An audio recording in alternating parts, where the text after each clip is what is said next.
Hey guys, for today's project we're going to be showing you how to make your own mirrored vanity without having to go to a specialty glass shop and have custom mirrors cut for you. This is all going to be done with basic items that you can find in just about any home improvement store. I wanted to make sure that I would be able to walk in there and find mirrors already done where I'd just be able to utilize that in my project and not have to do any custom work. So let's go ahead and get started with this project. We started by going to Home Depot and picked up a 4x8 sheet of MDF. This is 5/8 thickness. And we marked out our tabletop, our shelving, and the sides to our shelves.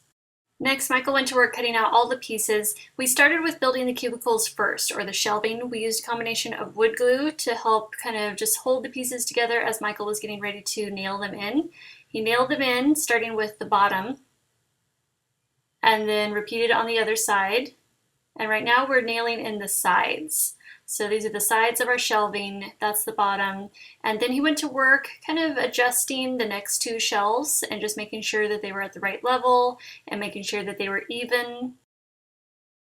He nailed in each of the shelves and then repeated the process because we actually needed two sets of shelves.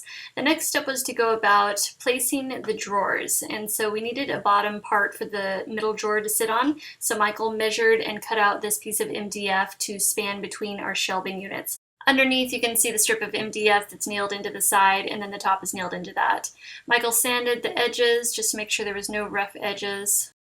To enclose the backs where the drawers were going to be sitting, we used 1/4" MDF. Michael cut out the pieces and nailed them in. We also used the 1/4" MDF for the bottom and back of the drawers. For the sides and the front of the drawer, we used the regular 5/8 MDF. You can see Michael's nailing in the bottom to the sides. And if you look closely, you can see the bottom of the drawer is actually a 1/4" longer than the sides, so you can see how it protrudes out. That's where the back of the drawer is going to be nailed in. Michael's nailing on the front of the drawer and then finishing off the back.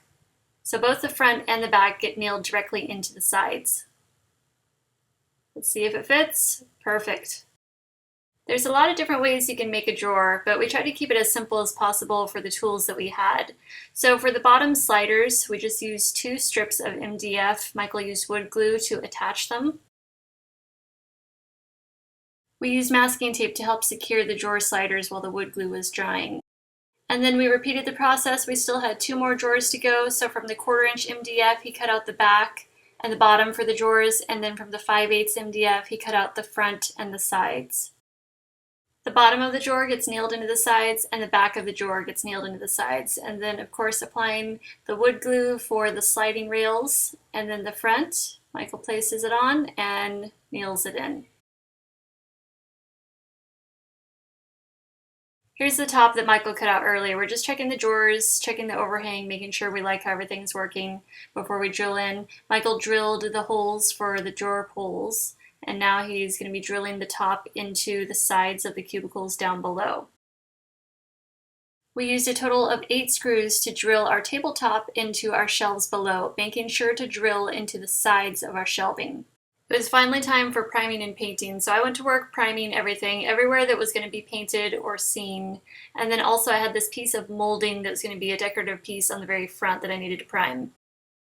For paint, I picked up this Rust-Oleum metallic paint. This is in the silver color, and it's a really beautiful color, but it was going to take way too long to just paint it with that. So I used this aluminum Rust-Oleum as a base first. We painted it on. It was super dark, but then it dried, and it was pretty light. It was very cool tone, so I was glad I had that extra spray can of metallic paint from Rust-Oleum, because that was the exact color that I wanted, and that worked out perfect, kind of using that as a finish over top of the aluminum base.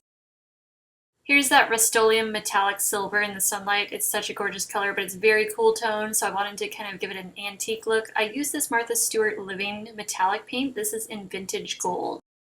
Since I was just going for a faux antique finish, I watered down the paint, and that way it wouldn't be too strong of a gold. I didn't want it to be too opaque. I just wanted a nice kind of translucent kind of brushing effect. So I stippled it on, and then kind of wiped it down with my glove.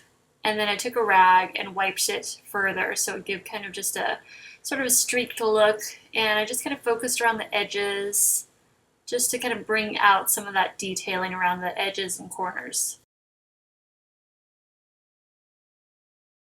We didn't have a miter saw, so unfortunately we had to do this part by hand. So Michael used his hand saw and a speed square to cut an angle for our trim.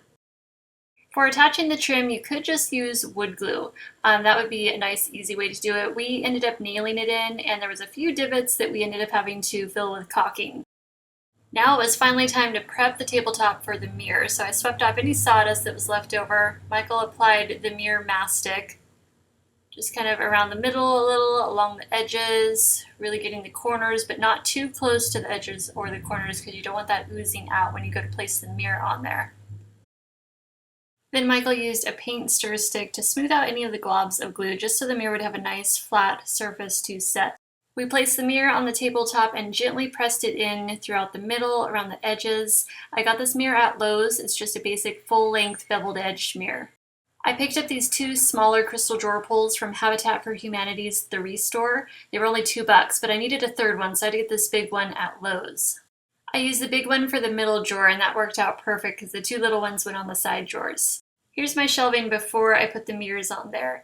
I knew that I didn't want to leave them naked like this. I had a plan for these mirrored tiles, so I used these beveled edge mirrored tiles. They come in a pack of 6, and I just set them on there.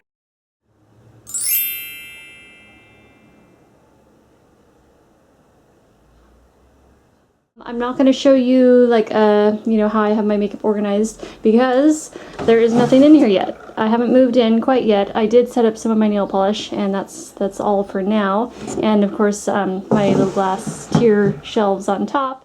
So I hope this DIY project really sparks some ideas for you guys. I know that, this might not work for everyone, or you may want your drawers different, or you might want drawers all the way down and no shelves, or you might just want shelves. There's so many different options that you can do with furniture. It's just really about finding what works for you and your setup and having fun with it and making it your own. So the next video is going to be how I'm going to be making my drawer organizers or drawer dividers. So I'll let you guys go, and I'll see you in the next video. Bye.